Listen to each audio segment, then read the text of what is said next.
This is Rough Drafts Welcome, the podcast where you can mess up, and we can too. I'm Sachiko. And I'm Erin. And together with the editors at Salt and Sage Books, we're changing the face of storytelling, one rough draft at a time. We're glad you're here. Let's get started. Hello, everybody, and welcome to today's episode of Rough Drafts Welcome. We are so excited to have you here. Sachiko, my love, how are you doing today? We are doing good. We are a little congested. How are you doing? I am also a little congested. I think we can blame allergies. It is like cotton season here now, where like the trees just shed. Yep. It's beautiful, but like, oh man, it's intense. If you're watching on YouTube today, I have some crochet that I'm working on a project. And so if you're listening and you hear random clicks, that's why. It's me. It's your mandibles. You keep them hidden. It's my mandibles. Yes, that's what's happening. Alrighty, so today we wanted to talk about kids' books. And this is our last episode for this season. And so because we like to end on a controversial note.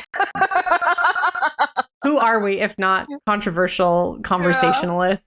Yeah. So this all started, this line of questioning started because a new Roald Dahl collection came out. So this was this was last year, I think. Yeah. Mm-hmm. And then, everybody was doing all this research into Roald Dahl as a result. And a lot of people came forward with some information about Roald Dahl that was not particularly great about him as a person. And I know you can give us a lot more context to that. But the big question that came about it then is like, what do we do with books that we loved as children when we learn information about the author, or if we learn information about like the context of the book, or if the book itself like has problematic content within it? How do we grapple with that? What do we do?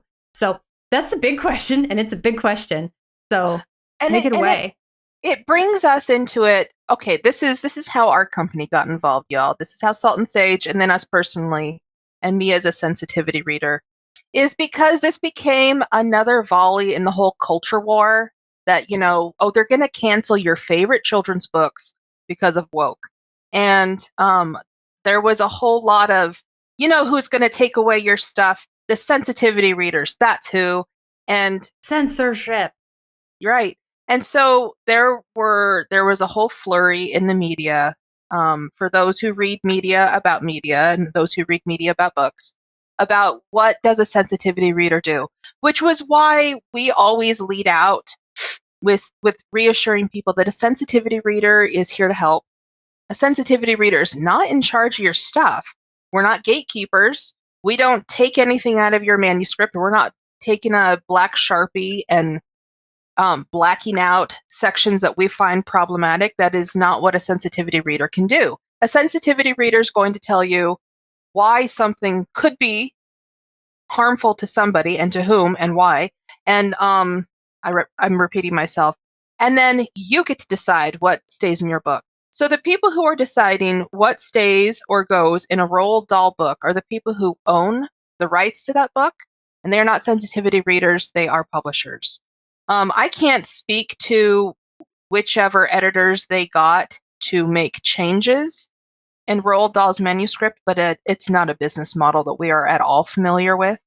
I think ethically I wouldn't ever participate in that. I think that the whole point of sensitivity reading is more respect, not less, and more consent and not less. So the idea of somebody handing things off to somebody who then makes a manuscript conform to a pre-existing narrative, that's not something that exists in sensitivity reading that we are familiar with, but it is something that exists in our culture, as we can see right now while we're having this major cultural moment with a huge increase in people seeking to ban books and remove them from libraries and to prevent children from coming into contact with books. So, okay, let's talk about Kidlit.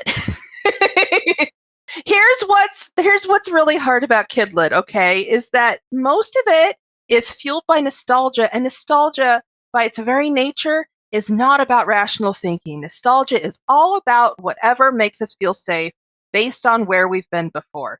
So it's almost like Kidlit is like always running 30 years behind because the people who are buying the books are not the kids. It's adults who are not, they're seeking a certain feeling, and that's where they're going to put their money. And if it wasn't around 30 years ago, it doesn't exist. So it makes it really hard for new voices to enter into literature. And that also means it's really hard for somebody to get in there long enough to be considered nostalgic, right? As for so nostalgia does not always take things like morality into account. And by its nature is sort of this, just creates a category based on fuzzy feelings. And I have a personal anecdote. Here we go. So, as you know, I was born in the capital, but when I was a newborn, I moved to Japan with my family. And we lived in Japan, and this was way back in the early 80s. This was before we had even VHS. So if it wasn't running on a local TV, or if it wasn't on a movie theater screen, you didn't see it. So when I was a little kid, I never saw any Disney. I didn't see any of the stuff that the other kids that I went to school with later did. I watched Japanese stuff. That's what I grew up on, like Doraemon and Gundam and all of the other Japanese cartoons that were out in the late 70s and early 80s. So when I moved to the States, I got to know a lot of Disney movies. I just watched Snow White and the Seven Dwarfs all the way through on last Sunday for the first time in my life. And this always kind of put me at odds with the other kids in my groups because, I grew up in a very strong religious tradition, which Disney dovetails with very neatly. And in this religious tradition, it's sort of assumed that, anything that is a religious movie or television show and anything that is Disney is okay. So when I was about 12, I was hanging out at a friend's house, and this was like the strict mom in the local religious group. So everybody was told to mind their P's and Q's when they went to her house, but also you can watch whatever there because, Sister Edwards is the strictest of all of us. Any movie that she's got is always going to be G or PG rated. It's going to be fine.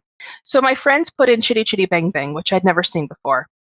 And they're happily watching it. And to my horror, they reached the part, the Chuchi face, the Chuchi face song. You know which one I'm talking about? Oh yeah, where the king is like going around and he's like trying to murder his wife. The Baron and Baroness of Bulgaria. Yeah. She's in like Fredericks of Hollywood, and he's trying to murder her like the way Coyote's trying to murder Roadrunner. Mm-hmm. And I'm like, she's in lingerie, he's committing violence. What is going on? And I look at my very, very strict religious friend. She's fine. This is apparently fine. And I had I had that sort of like how confusing kind of feeling. It was very confusing. And it made me feel really upset whenever I was judged for being weird, which I was because I had a very different background than the other kids around me. Because this was considered normal. So there are a lot of things like Roald Dahl that are actually wearing Fredericks of Hollywood and, trying to commit murder upon their spouse. But because it's familiar, it's fine. And we all feel very protective. We all feel nice and fuzzy. Whereas if a movie like that had come out now, especially if the movie were said to be like, I don't know, whatever people consider woke, right? They would be showing the still shots and going, we need to boycott this movie. Mm-hmm. It's, so it's funny how many different Venn diagrams cross as we approach things like which things should be around children, which things should be banned, how do we control things? What is or is not okay? So I have a little story for you real quick.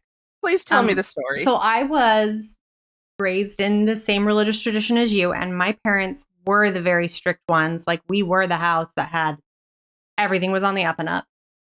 On the up, whatever that means. We were that. Right. And my dad one time went out and he rented Footloose.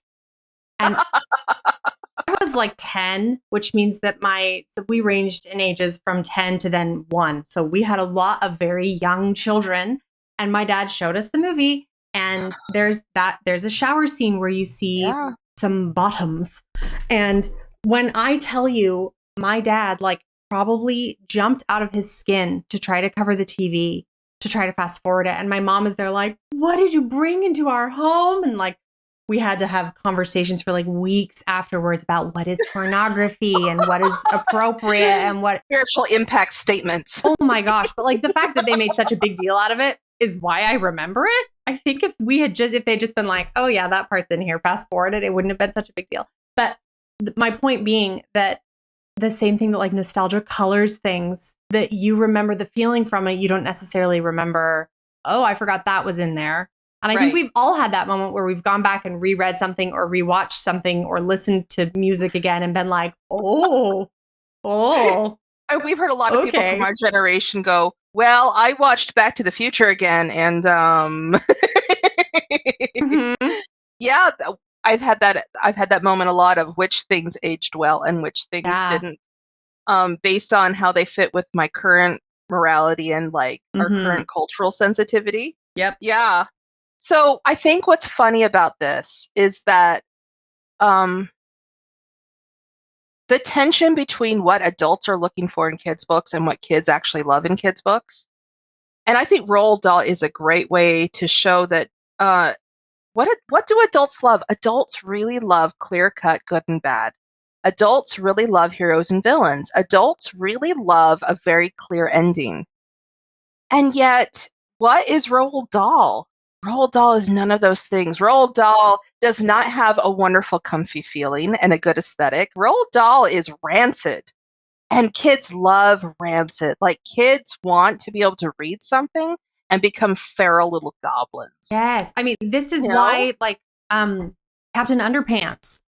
Oh, yeah. Which is just like I think we could probably all, even the person who wrote it, can probably agree that, like, this is a particular kind of book. But, like, it is so well loved because of that exact thing. Like, it's a safe way to explore all of, like, the gross of being human. Right. All of, like, the yuck of, like, all the bad feeling, the illuminating, transgressive. Yes. Yeah. Like, it explores, like, how to be naughty. And I feel like Roald Dahl, for me, like, hits that same note. I loved Roald Dahl as a kid. Like, there's just something so, like, the Twits was my favorite because here were adults that were nasty. Yes. And they looked on the outside just as nasty as they were on the inside. And I was like, oh my gosh, like that to me as a kid. Wow, I'm like seeing parallels all of a sudden. That felt like such a relief to be like, look at these bad people who I can tell are bad people. Yeah. It's validating. Like, because we have this conception that we're supposed to be.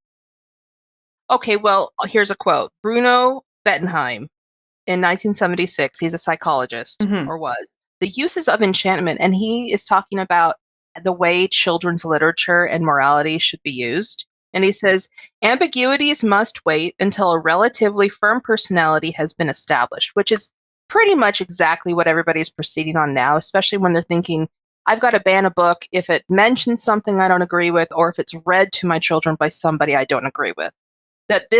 It will confuse the children. We need to stop with confusion. Whereas these kids are growing up, they're going to be confused because it's a confusing world. I think it's really helpful to address ambiguities and to say, yeah, they exist. The world isn't fair. Not all adults are safe. You won't always feel safe. Sometimes you have to do things where everybody else has no idea what's going on, and yet you still have to do it even though you're not feeling great about it. Or here's how to opt out. And we're not great about being able to see ourselves as adults and see ourselves culturally. We're not great at looking in the mirror when it comes to that in children's books, because we really want our kids to feel like we're heroes and we're safe, because we want to feel like safe heroes. And we're not as adults. We see this in middle grade books too, where like if you look at it's shifting a little bit. I think a lot of kidlit authors are being very intentional about this.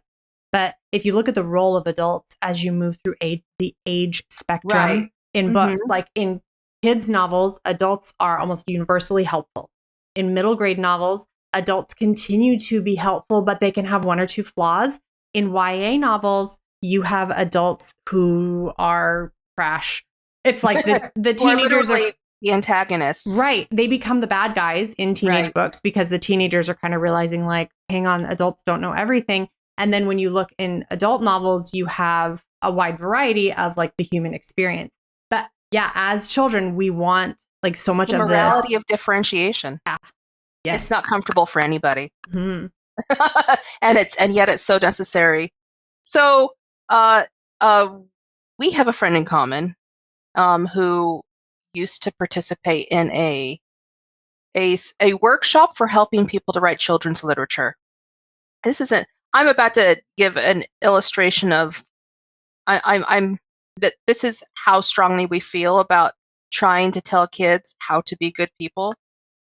The biggest problem with children's lit, in my opinion, by far, is the way adults project upon children's lit and use it as sort of a victory lap for their presence in, where it's like this person, that they've arrived and it's because they have now written a children's book that is about, nothing burger goes to the fair. I don't know. But it's because it was by them and they have done a thing. They have provided a valuable service that it is an artifact of their goodness. And the biggest problem in children's lit connected to that is just trying to find any book that is actually addressed to children that isn't overwhelmingly didactic. And that's the one thing this children's lit workshop, wow, that was a big goat path to get there. When I asked her what's the biggest problem with helping people to write children's books, she says everybody thinks it's easy. It's not. Guys, writing a children's book is not a thing you do when you don't feel like you're a very good writer or you're new. I mean, you can start wherever you want, but children's books are not easier because they're smaller. They're harder. You have to distill more. And you have to be willing to be wrong more with a children's book because children aren't going to be polite about paying attention to something they think is boring or untrue. Bless them for it. And yeah, so the first problem is that people come into it thinking, well, I could do this in 10 minutes. Anybody can write a children's book. And number two, and when I write a children's book, it's going to be telling them how to be good people. I'm going to tell them how to be good. For some reason, we all have this overwhelming desire to preach. And which children's books do kids like? Usually not the super, super preachy ones. The ones that we remember tend to be the ones that were less didactic than the ones around them. Children's books, for me, the ones that incredibly well, and the ones that, like, I mean, we check out masses of books from the library, and then I try really hard to pay attention to the ones my kids pick up again and again and again, and then I buy copies of those ones. And the books that my kids love are the books that get really messy with feelings. Yeah. The books that where like the protagonist and their best friend have had a falling out. Or like these books, I feel like they encapsulate what it is to be a child from the point of view of the child.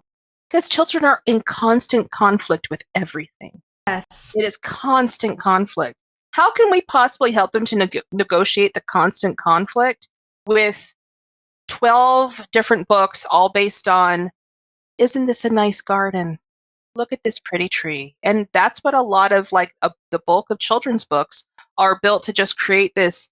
Here at grown-ups, aren't you going to feel nice that we have these nice, safe books for kids who aren't actually reading them? This is for you, grown-ups. And whereas the kids, they need books with applied morality. They want books where they can yell no at the narrator asking them questions, or where they have to, they have to determine what they believe is right or wrong. Like the way my children shouted about letting the pigeon drive the bus. Uh-huh. Yeah, or can anybody remember the applied ethics of there's a monster at the end of this book? Love that book so much. One of my kids, when the poor Muppet was clearly suffering an agony of fear, refused to turn the page. And you know what? Good on that kid. Good on that kid so for not sweet. wanting. Right? mean, I'm remembering when the very first read aloud that I ever did with my kids was Charlotte's Web. And like, I knew it was going to be a tough one. And we had just recently had, I picked it very much on purpose because we just recently had to put down our dog who we had had since my kids were born. Like, we'd had that dog for years and years and years, and she just got really old. Anyways, that's a whole thing, and we can have sad stories about that later if we want to. Anyway, so I chose Charlotte's Web to read to them because I knew that that was the thing that we were dealing with as a family was what do you do when somebody you love passes away? Specifically when it's an animal. And we got to the end of that book and my kids bawled and I bawled with them. And I'm feeling emotional just remembering it, but it was such a beautiful thing for us to be able to process together. Mm-hmm. And the book gave us the ability to do that. But it was because the book isn't afraid to talk about things that are hard for children. Right. Yeah. I mean, it's talking about fear of slaughter. It's, yeah.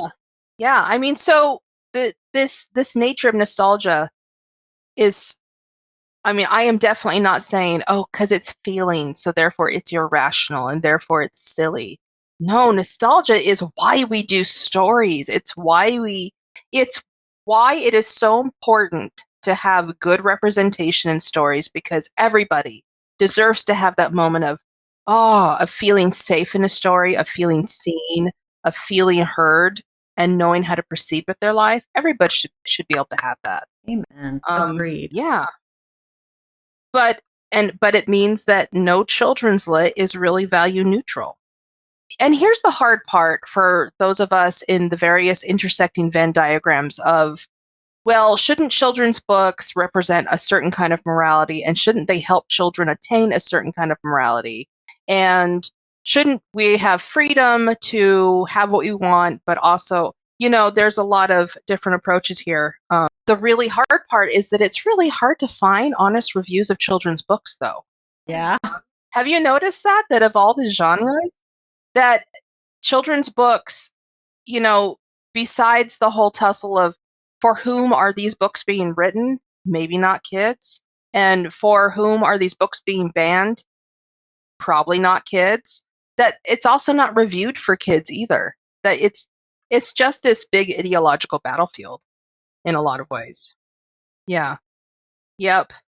And the thing about kids and writing for kids is that they don't suffer fools gladly. And so it does a real disservice for people coming into the field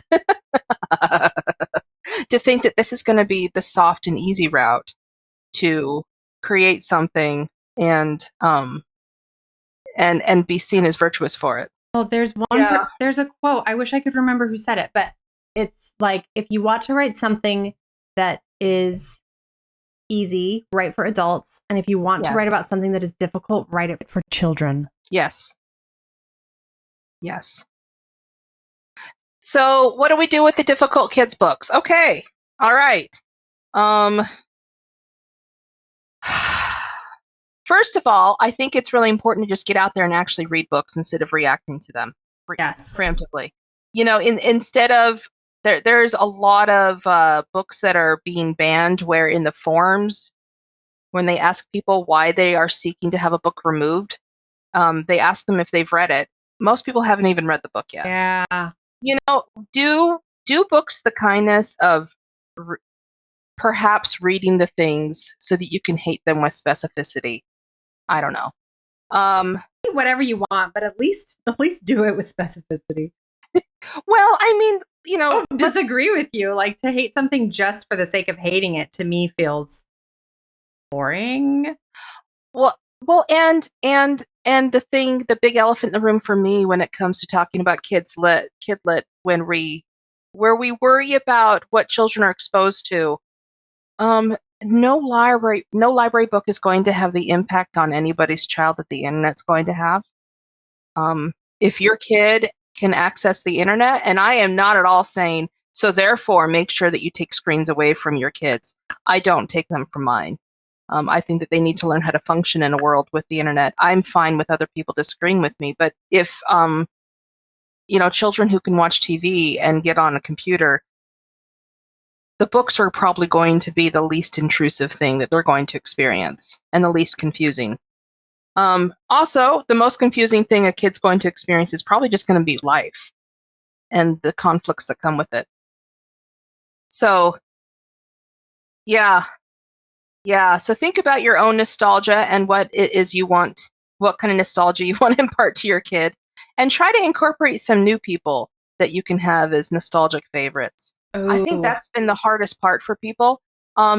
You know, we've both homeschooled. I homeschooled, I don't know, 16 years? And by far, and homeschoolers can sometimes, everybody can be a real offender when it comes to suggesting books to people. If you ask most people, hey, I need a book for my kid, they're going to suggest something that's 30 years old or older. And there's just so many books out there. There is no need to fight over a given book. You know, if you don't like Roald Dahl, or if you don't like Roald Dahl in the light of how terrible he was to people in his real life and what a feral, nasty, rancid goblin he was, which he was, there's so many other books. And if you like Roald Dahl and you want your kids to read Roald Dahl, nobody's going to take that away from you. Like all of the books that people worry about being taken from them are still there. You know, Little House on the Prairie, even though there's not an award named after Little House on the Prairie, has an enormous presence, especially in the homeschooling community. I was going to ask if we could talk about that one specifically because... So I think Little House on the Prairie is a great example of how kid lit pretty much is never value neutral, because a lot of people take it and say, you see, it's just a series of diary entries. No, darling, it was written in order to support a story, a preferred narrative about what it meant to settle the American West as white settlers, and what it means to feel good about that, what it means to be set apart as a brave pioneer. That story was created specifically to fit that wonderful, comforting, flattering box. It is definitely not value neutral, and it's not always accurate, but it feels real good to read for a lot of people, and it feels terrible to read for a lot of other people who are also important and worthy and have important stories that we can hear. And not naming an award after Little House on the Prairie or Laura Ingalls Wilder does not mean that anybody's taking copies out of anybody else's hands. Even stuff that has been long since, really problematic things, older things by Rudyard Kipling or, you can still get this. If you want to own those books, you sure can. I have a friend who was talking about, what was the name of the Disney movie? Again, I didn't grow up with Disney. It all feels weird to me. The one with Brer Rabbit? Oh, yeah. Yeah, which has a lot of harmful portrayals of how great life was, for... Song of the South. That's the one. Song of the South. Yeah. Yeah. This family was talking about how they checked it out of their local library. I mean, it's available if you want it. If it's really important to you to have it as a document, it is certainly a cultural artifact. There's no arguing that. So no matter how problematic kid lit is, it's probably still going to be out there if you want to get your hands on it. And nobody's going to take it away. We had this conversation in our homeschooling group specifically about Little House on the Prairie, because it has been a very favorite text in a lot of homeschooling curricula. Oh, there's curricula design around it where you just do nothing but Little House all year. Oh, yeah. I mean, and then you have the TV show that goes along with it. I mean, that was one of the only TV shows I was allowed to watch as a kid, Little House on the Prairie. So I feel really nostalgic about it. Mm-hmm. And then when I have thought about going back and reading it to my kids, and the conversation that I had with my homeschooling friends was that if you are going to approach a book that is problematic, especially in a way of like, we're learning about this very intentionally, and maybe other parents feel differently when it isn't like part of school, if you will.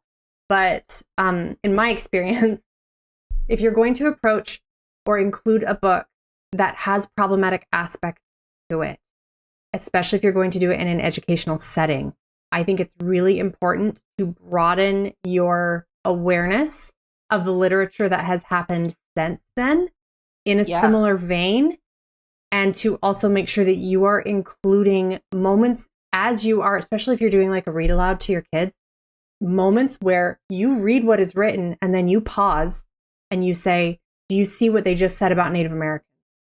Do you agree with what they said? Why would Pa Ingalls say this specific thing? What was the culture like around him at the time? Like that, you can read these books critically and still have the nostalgia that you want. You could still do a great big deep dive into what it meant for people to settle the American West, but that you aren't looking at it through just one specific lens. And I want to recommend a book since we're talking about. Yes, please. Since we're talking about Little House on the Prairie, I just have to recommend called Prairie Lotus by Linda Sue Park. Yes. Here is the book if you're watching on YouTube. Yes, please. It is an incredible story of a young girl who is Asian, and she and her father move to California, which, yeah, a lot of people did. And a lot of them were from China and from Korea and from Japan and from Asia more broadly. There was a lot of immigration happening, and it wasn't just white people, and they weren't just coming from the West. And this book really, it goes deep into her particular experiences as a biracial child of immigrants and the way that things were for her. So you can look at I'm going to call it rosy, like the kind of idealized glossy screen Little House on the Prairie version of like what it was like to settle. We'll put that in quotes. What it was like to colonize the manifest destiny sort of. Thank you. That's the word I want. So you can look at that on the one hand, but then I think it's important to expand out and also say, and this is not the only story from this time.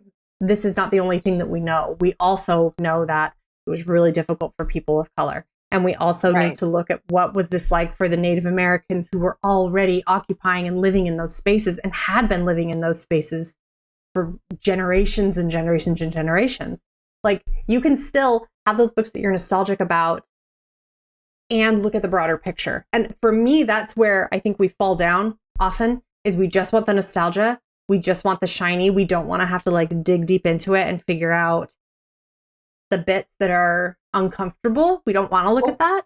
But I think that's the most important thing to do, is to be able to lean into those spaces where you're like, I feel uncomfortable with this. Okay, you probably feel uncomfortable with it for a reason. It's a great way to transition. A great way to transition away from using them as sort of a soul scripture. Mm-hmm. It's because most of these children's books, unlike, adult books, don't occupy quite the same role culturally. We approach them as a utility. Like, it really cannot be overstated the importance of the Little House series to homeschoolers, that it becomes a primer. And children really do respond to it. I mean, it is written in a way that is immediately evocative for kids because it's very much practical life and very relatable emotional reactions in Laura. And so I almost wonder if we could give suggestions, yes, Little House, but also, when I started shifting and seeing the problems in Little House on the Prairie, I shifted my kids and our homeschooling curricula into American Girls. And we focused hard on the Kaya series, since she's Nez Perce, and that was local for our area. And we were able to bring in a lot of local geology and natural history. And there's so many great books out there right now. Like, diversity in kidlit has been a major issue. The presence of non-white authors, illustrators, and compilers was vanishingly small. In 2014, it was 8% of all books had anybody involved in the making of the book as was non-white. By 2022, it was 45%. Hey, it is getting better. It's wonderful. It is getting better. But it may take a few years yet for us to see that impact on some people, because it just takes so long for kidlit to enter the adult canon. We have to, apparently, we have to have read it as kids. There's just not a lot of adults. It seems to be kind of rare for adults to be adopting newer books. Maybe I shouldn't say that. I shouldn't be encouraging it. Because you and I are reading the newer stuff, and lots of people, librarians and teachers, are looking for newer stuff that has more people represented in it and fresher voices. It's been very, very encouraging to me to ask this is going to sound like such an obvious thing to do, but my instinct when I'm like, okay, I really like, my kids are super interested in whatever they're interested in. I'm going to Google books that involve blah, blah, blah, whatever. Sometimes I can find great stuff. But honestly, the very best resource is my librarians. And to go up to them and say, this is the situation. My kids are really interested in like the early American West. We have the Little House books already. I really want to add additional context. What do you have? What can I do? And the librarians, they're like, oh my God, let's do this. They get so excited, which makes me very happy. This was like their reason for being. Yeah. Yes. But I feel like authors of Kidlit are really trying hard for me, it doesn't feel like a replacement. I don't feel like there's any sense of like, I'm trying to replace this canon or whatever. This is not like a diet kid book. These are amazing books. Like they're really doing a great job. Mm-hmm. I mean, that's the thing that when I read the newer books, when I read something that's written in the last 5 to 10 years, it makes me remember a lot of the books that you and I grew up reading. We remembered because they weren't necessarily great books. They were just better than the stuff around them. And they weren't necessarily awesome. I mean, there were some very, very good kids books. I'm not here to just trash people's offerings. We still love a lot of the authors who wrote the things that we read as kids. But the new things are wonderful too, you guys. They're waiting for us, and librarians are amazing at hooking us up with the new stories that we're looking for that can help us. Yeah. So for me, so much of the answer to this question of like, well, what do you do when you discover, like, I feel like it happens a lot to parents when they're pregnant for the first time, or they have a child in their life. They have a child come into their life that they're like, oh, I loved these books when I was little, like The Very Hungry Caterpillar and the monster at the end of this book. So you go out and you find those books and you collect them that were special to you. And then as you are rereading them, you're kind of like, oh, I don't know if I actually agree with that anymore, or I like that anymore, or whatever it happens to be. I don't think that you need to throw away your old favorite books. You can, if you want to. You absolutely can. They're your books, but you sure don't have to. You get to decide what to do with that. For me, I think a much more helpful response than just, throw it all in the trash, is to say, well, how can I broaden my understanding? How can I bring more things?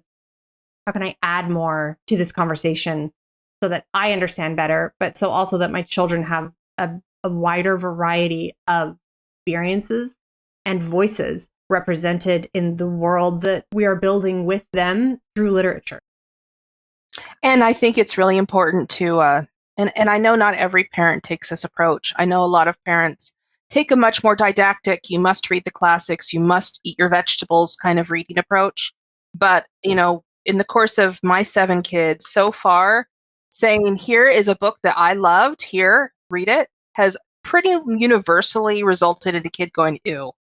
Like, even if you have a book, even if you want them to read Little House on the Prairie, if that's what your desired goal is, requiring it is probably the best way to tell a child to never touch it and to never like it. Just let it sit on the shelf. Let them discover it on their own. Let it be their idea. It's the easiest way to get a kid to read anything. It's just, honestly, though.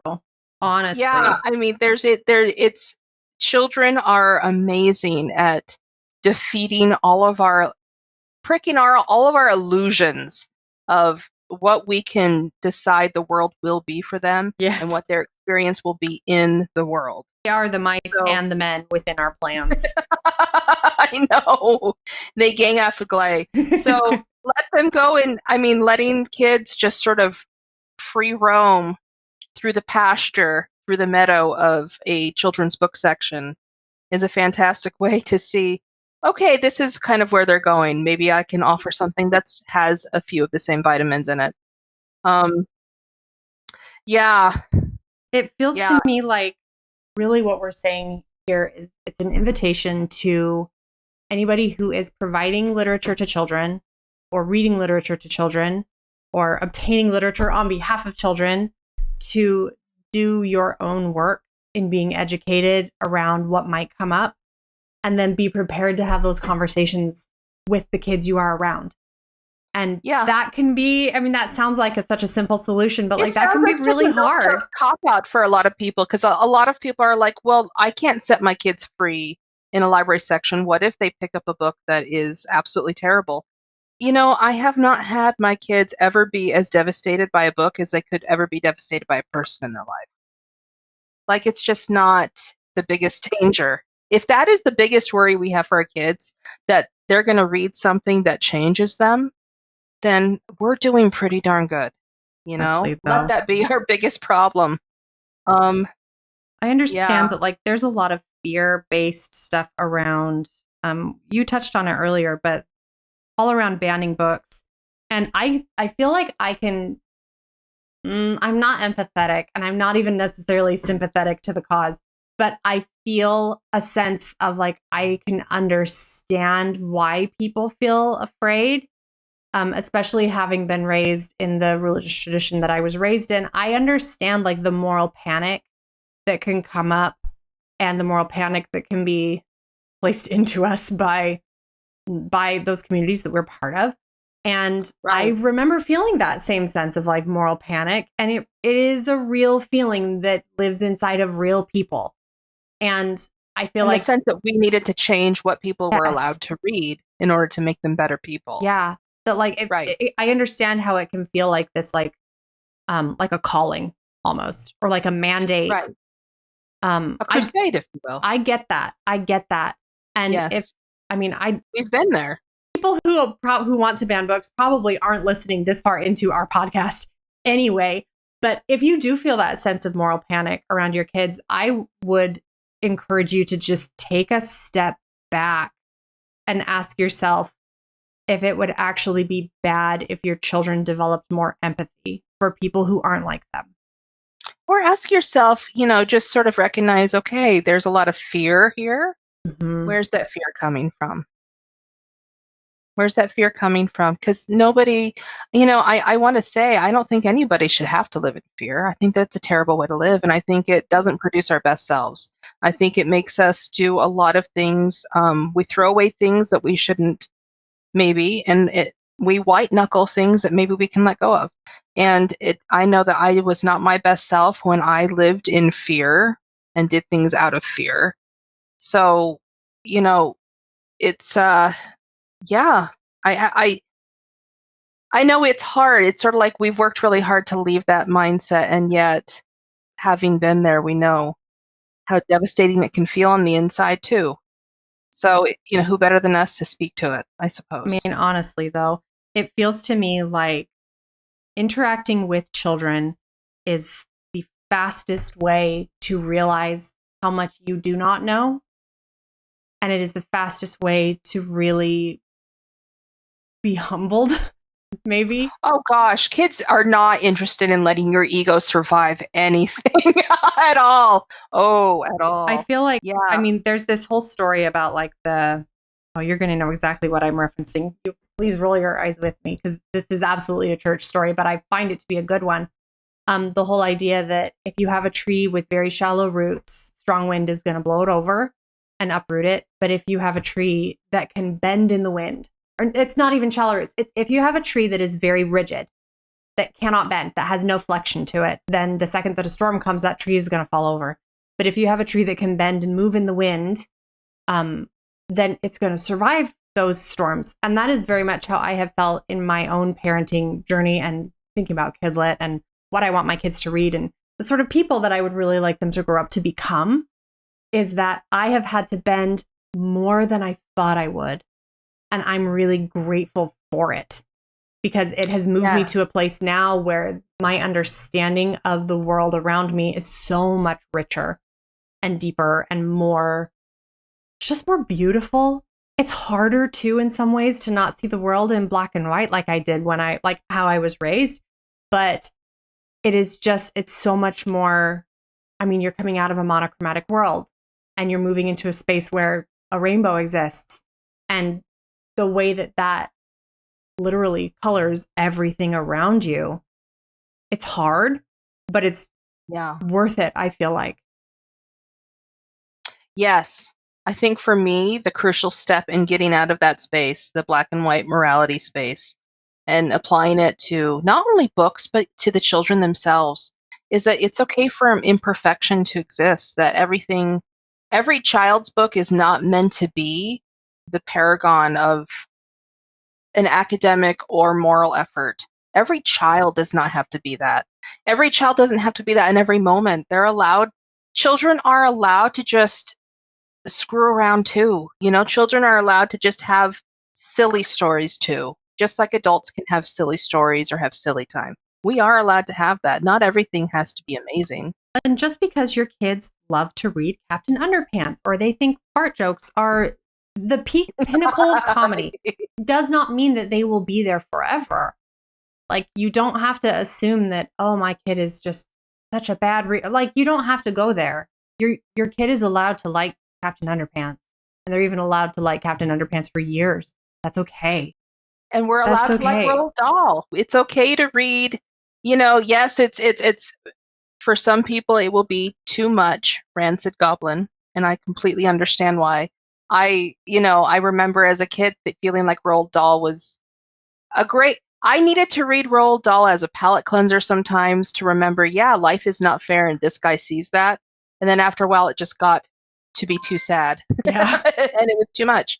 And I think that when kids are allowed to choose what they eat and choose what they read, that's a great lesson in being able to discern their own tastes and self-regulation. Mm-hmm. Maybe I'm becoming too didactic about how to parent now. Well, this is just what I've learned so far with 7 kids so far. The big takeaway from this conversation for me is that no one is going to tell me what to read. And that's good. And by that same token, I want to give my kids as much access to a wide variety of books. And I want to sit down and read the books with my kids. And I really do. And those sorts of experiences have been, I have a lot of complicated memories about my childhood, but I remember very fondly sitting with my mom and reading books. And that sense that we're going to explore this together, that I don't have to do all of the big scary thinking as a child on my own. There's someone else here with me. I think that is a gift that almost to the point that it doesn't matter what you're reading. I mean, it does matter, but it not as much as knowing that you have somebody with you. And maybe that's why we really love these old nostalgic stories, because it's a shared memory. We have someone with us to think about it. Yeah, so I guess if we approach it like it's food, and that this is, the value is not necessarily in giving your kids only quinoa or only potatoes. But if all you have is quinoa and potatoes, it's sitting and eating with them, if you can. Yep, I think the relationships that we build through reading with our children are more important than the content of the book itself. And that books can be a really incredible way to build those relationships, and they can give you access to a space with your child or with your students, or with your grandchildren that just doesn't exist in any other way. It's a unique access point into understanding those children who you are interacting with. And I think that's why diversity in Kidlit is so important, because that might be the thing that opens the door so that a kid can have a relationship with others in story, because they finally see a story where they see someone like themselves. It's so crucial to give kids mirrors, to be able to hold up a book and have them say, that looks like me. And that's beautiful. Oh my goodness, that person uses a wheelchair just like I do. This person has hair that looks like mine. This person has my same color skin tone. Like, it is humanizing in a way that very little else is. Like, that's the magic of books. And that's the particular magic of books for children, because they see who they are represented and they see who they can be represented.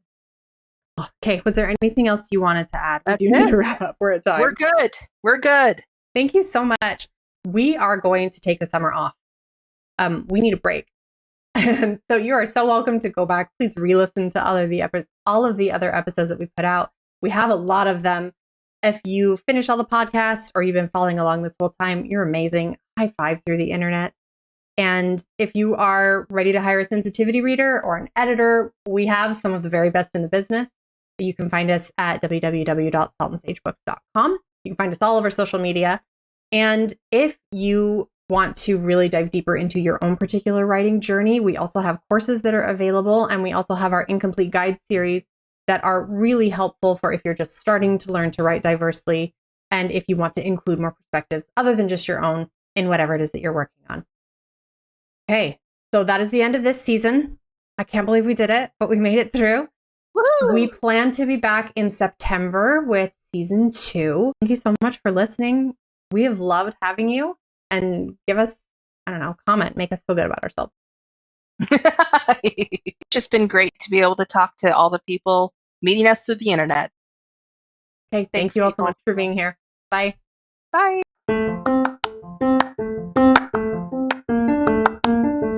This has been Rough Drafts Welcome. Thank you so much for listening. Got any questions? We would love to hear them. Got a complaint? We'll hear it too. Yep. Leave us a 5-star review. Pretty please, and thank you. And if you want to book with Salt and Sage Books or learn anything else about what we do, or if you want to work with us or take our courses or blah, blah, blah, blah, you can find us at www.saltandsagebooks.com. And we're all over social media too. We sure are. And we'll see you next time. Bye. Bye.